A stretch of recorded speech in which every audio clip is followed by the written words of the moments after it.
So another state is pushing to ban the average law-abiding person from being able to purchase or possess body armor. So let's talk about this.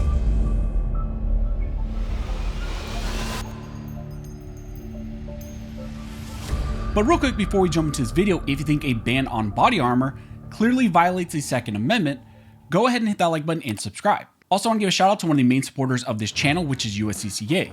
Through your membership, you get training, education, and self-defense liability protection. So if you carry a firearm, I highly recommend you take a look into USCCA, and I will leave a link to them down in the details section. So as I mentioned in the intro, in this video, we will be discussing a new bill introduced in the state of Illinois.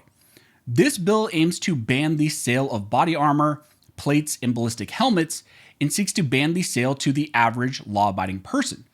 The bill we will be discussing in this video is HB 3238. The goal of this bill is to make it unlawful to buy, sell, or transfer body armor, plates, or ballistic helmets in the future going forward once this bill goes into effect. And again, it is a ban from average law-abiding people from being able to purchase those items. Ultimately, Illinois wants to make it a crime for a civilian to buy body armor or for someone to sell them body armor as well. This is similar to what California recently introduced with their body armor ban, which was AB 92. These gun control states are now moving to even ban passive self-defense arms, and they're trying to do this through various bills like the one introduced here in Illinois. The summary of this bill states that with certain exceptions, it is unlawful for any person within the state to knowingly manufacture, deliver, sell, import, or purchase, or cause to be manufactured, delivered, sold, imported, or purchased by another any armor plate, body armor, or military helmet. So that is the general goal of this bill.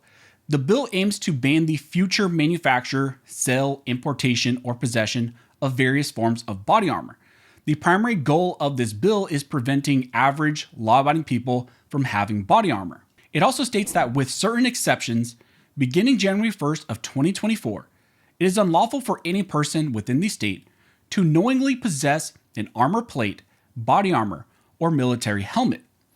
Provides that this provision does not apply to a person's possession of an armor plate, body armor, or military helmet if the person lawfully possessed that armor plate, body armor, or military helmet prohibited by this provision, if the person has provided in an endorsement affidavit within 6 months after the effective date of the Amendatory Act, under oath or affirmation, and in form and manner prescribed by Illinois State Police. And then they have the actual outlines of how you do this. It states that 1, an affirmation that the affiant, 1 or I, possessed an armor plate, body armor, or military helmet before the effective date of the Amendatory Act, or 2, inherited the armor plate, body armor, or military helmet from a person with an endorsement or from a person authorized to possess the armor plate, body armor, or military helmet possessed by the affiant prior to the effective date of the Amendatory Act. So under this bill, they include a grandfather provision for these types of items. They state that if you possess them prior to this bill going into effect, you can ultimately keep them. However, there is a huge catch with that provision. To keep lawful possession, you will need to submit a form or an affidavit to the Illinois State Police identifying that you are in fact in possession of body armor, a plate, a ballistic helmet, or other items, and that you had them prior to this ban. This is an outright attempt by the state of Illinois to create a body armor registry. And all this will have to be done 6 months after the effective date of this bill and after it goes into effect. And again, you will have to register essentially your possession of these items with the state of Illinois. The state will now have a nice list of all the individuals within the state who are in possession of these items. And also, you will still not be able to purchase any new plates or new helmets under the new law. Instead, you can simply keep possession of the items you already had. So again, you're still subject to the prospective ban that everyone else will, but you will have some items grandfathered in if you possess them prior to the ban. But even your possession of those grandfathered items, the body armor, the helmets, etc., come with a catch as well. This bill limits the manner in which you can actually use those items.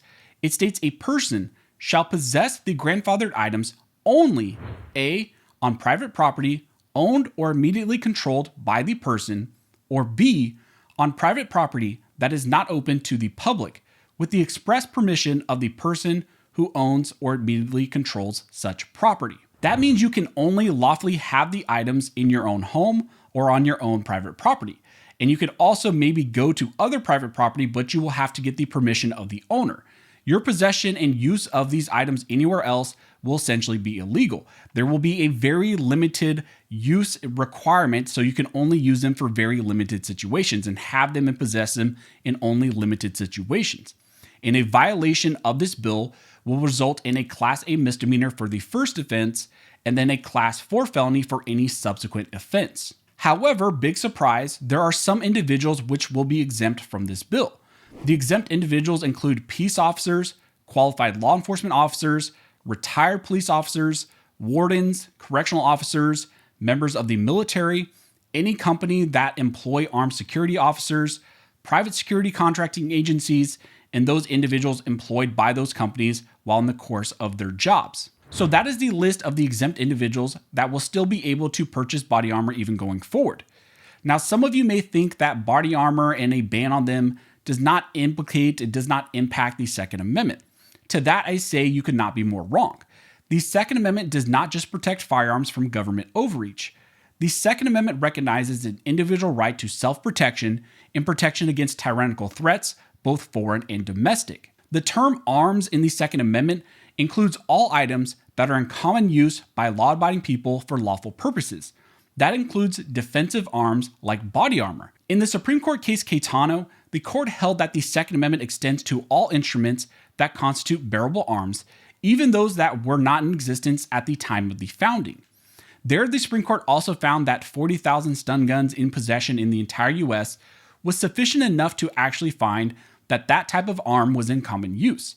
And I would argue that there are significantly more people in possession of body armor, plates, and ballistic helmets, even more than stun guns.